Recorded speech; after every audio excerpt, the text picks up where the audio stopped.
IQ GK. आज मैं आपके लिए 1000 जनरल साइंस के मोस्ट इंपॉर्टेंट क्वेश्चंस का सेट 1 वीडियो लेकर आया हूं। मैं आपको हर सेट में मोस्ट इंपॉर्टेंट जनरल साइंस के क्वेश्चन करवा रहा हूं।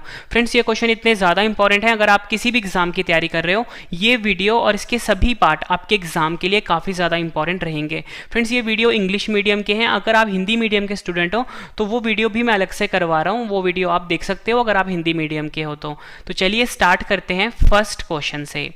फर्स्ट क्वेश्चन है हमारा, how many bones present in human ears. Human ears में कितने बोन्स प्रेजेंट होते हैं?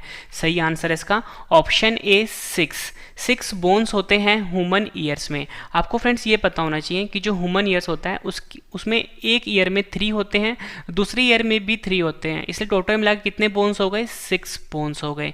आपसे एग्जाम में फ्रेंड्स ये जो 3 टाइप्स के जो बोन है हमारी ईयर्स में, इनका नाम पूछा जाता है, तो मैं यहाँ पे आपके लिख देता हूँ। तो फ्रेंड्स, मैंने आपके लिए यहाँ पे 3 टाइप्स ऑफ जो बोन्स होते हैं हमारी ईयर्स में, उनका नाम लिख दिया है। एक होता है मैलियस, दूसरा होता है इनकस, थर्ड जो होता है वो होता है स्टेप्स। और फ्रेंड्स, आपको ये भी याद रखना है जो स्टेप्स होता है ये हमारी बॉडी का सबसे छोटा बोन होता है जो कि हमारे ईयर में होता है। ठीक है, ये भी आपने याद रखना है।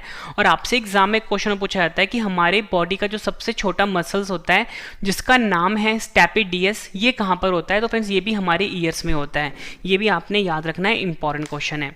नेक्स्ट क्वेश्चन कर लेते हैं, which device is use to measure very low temperature of object. वह कौन सा डिवाइस है जिससे कि हम वेरी लो टेम्परेचर जो होता है उसको मेजर करते हैं? सही आंसर है इसका ऑप्शन ए क्रायोमीटर। क्रायोमीटर जो होता है ये एक ऐसा डिवाइस है जिससे कि हम वेरी लो टेम्परेचर को मेज़र करते हैं। और फ्रेंड्स, अगर आपसे एग्जाम में ये पूछा जाए कि अगर हमें वेरी हाई टेम्परेचर को मेज़र करना होता है तो किस डिवाइस का यूज़ करते हैं, तो आपका आंसर होगा पायरोमीटर से हम वेरी हाई टेम्परेचर को मेज़र करते हैं। ये क्वेश्चन भी फ्रेंड्स एग्जाम में कई बार पूछा गया है।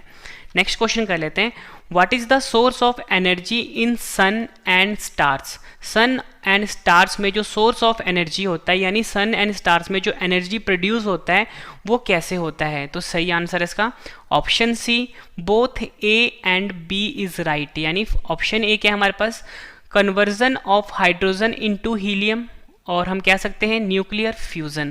फ्रेंड्स, आपने ज़्यादातर जो आंसर पढ़ा होगा वो न्यूक्लियर फ्यूज़न पढ़ा होगा, लेकिन फ्रेंड्स आपको ये पता होना चाहिए कि ये जो न्यूक्लियर फ्यूज़न का जो प्रोसेस होता है ना, उसमें क्या होता है कि जो हाइड्रोजन होता है वो हीलियम में कन्वर्ट होता है। तो मतलब फ्रेंड्स, ये क्वेश्चन का जो आंसर थोड़ा घुमा के दिया गया था, conversion of hydrogen into helium, इसलिए लिखा था क्योंकि फ्रेंड्स ये न्यूक्लियर फ्यूज़न का ही प्रोसेस होता है। ठीक है, तो इसलिए दोनों आंसर जो थे वो सही हुए इसके, न्यूक्लियर फ्यूजन और conversion of hydrogen into helium.